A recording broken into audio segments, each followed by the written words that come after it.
Beethoven was many things. He was a genius, he was an artist, he was an innovator. But he was also stubborn and awkward. Really awkward. Case in point, let me tell you the backstory about his Opus 30 Violin Sonatas. In 1802, while Beethoven was working on the composition of these sonatas, the newly crowned Russian Tsar, Alexander I, came to Vienna on a diplomatic visit, bringing with him piles of presents that turned out to be luxuries plundered from the Tsar's violent invasion of Georgia. The lavish gifts, though, bought the Tsar easy entry into the upper echelons of Viennese society, and even Beethoven was impressed by the young cosmopolitan monarch. Wow. So much so that he decided to dedicate his new violin sonatas to him. As to what happened next, Beethoven's biographers disagree widely, but basically, Beethoven saw that luxurious Georgian loot and saw an opportunity to cash in with some sonatas and a fancy dedication. But the Tsar left Vienna before the sonatas were published, and he never saw the sonatas that he hadn't even commissioned. Beethoven missed his window of opportunity, but he bided his time, and a few years later, Beethoven's student Ferdinand Ries was invited to perform at the Russian court.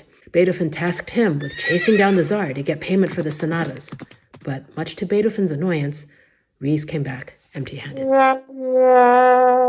You'd think that Beethoven would just cut his losses at this point, but no, that would be just much too easy. 12 years later, in 1814, the Tsar was back in Vienna. By this time, however, his shine had really worn off. People were whispering about the atrocities that he'd committed in conquering Georgia, and even juicier, how he'd ascended to his throne by assassinating his own father. And while in Vienna, he took up with another aristocrat's mistress while publicly mistreating his wife, the Empress. This last transgression proved to be too much for Beethoven, who refused the Tsar's invitation to perform for him. Anyway, by then, Beethoven had found an easier way in. The Empress. Kind and sympathetic, she granted Beethoven an audience. Upon arrival, he told his woeful tale of getting stiffed by her husband for the Opus 30, by this time 12 years ago, and embarrassed the poor lady so much that she immediately took a gilded ivory snuffbox from her armoire to present to Beethoven. Satisfied, he finally considered the score to be even. Oh, yeah. So like I said, stubborn and really awkward.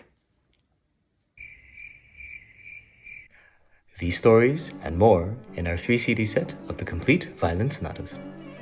Please support and share our crowdfunding campaign by clicking on the link below. Thank you so much. Thank you.